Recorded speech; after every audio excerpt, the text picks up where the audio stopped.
রাতের সব তারাই আছে দিনের আলোর গভীরে, তেমনি যেন লামিন রাফিনিয়াদের ভিড়েই খুঁজে পাওয়া যায় লিওনেল মেসিকে। বার্সেলোনা ছেড়েছেন, তারপর তো বেলা গড়ালো অনেক। ক্লাবটি ভালো খারাপে এখনও মেসির নাম জুড়ে দেওয়া হয়। বার্সায় কেউ ভালো করলে মেসির সঙ্গে তুলনা হয়, দেখে মনে হয় এর সাথে লিওর বড্ড মিল। খানিক বাদেই বদলে ফেলা হয় মুখের বুলি, না মেসির মতো কেউ হয় না। 10 নম্বর জার্সি গায়ে 2 গোল করে লামিন এখন আলোচনায়। বার্সা প্রেসিডেন্টের কাছেও মেসি লামিন তুলনা চলে আসে, আর সেখানেই হয় শত উদ্ঘাটন। জানিয়ে দেন লামিন সেরা, তবে মেসি হিস্ট্রির সেরা। কিন্তু তরুণদের কিভাবে উজ্জীবিত করতে হবে তা বেশ ভালোই জানা লাপোর্তার।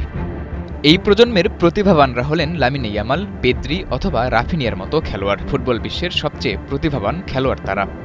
তবে ক্লাবটির ইতিহাসের সেরা লিওনেল মেসিকে নিয়ে লাপোর্তা বলেন, মেসি সবকিছু করেছে, আমার কাছে সে হলো সেরা। কিন্তু পৃথিবী এগিয়ে যায় আর নতুন প্রতিভাদের আবির্ভাব হয়।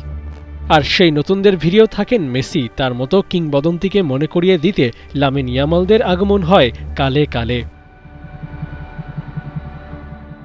বার্সার 10 নম্বর জার্সিটা কেবল সেরা প্লেয়ারের গায়ে চাপার জন্য যতটা না বিখ্যাত হয়েছে, তার চেয়েও বেশি খ্যাতি পেয়েছে লিওনেল মেসির সাথে মিশে যাওয়ায়। তাই নতুন করে এই নাম্বারটা জাকিয়ে দেওয়া হয় সবার মধ্যেই যেন থাকে এলএমটেনের প্রভাব। লামিন ইয়ামালও সেই ধারার ব্যতিক্রম না। জার্সি পাওয়ার আগে মেসির সাথে ছোটবেলার একটা ছবি দিয়ে বুঝিয়ে দিয়েছিলেন মেসির জার্সি পরার জন্য কতটা উৎকৃপ এই তারকা।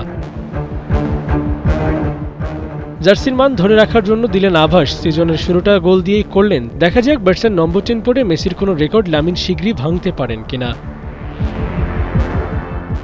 আবু নাইম, 71।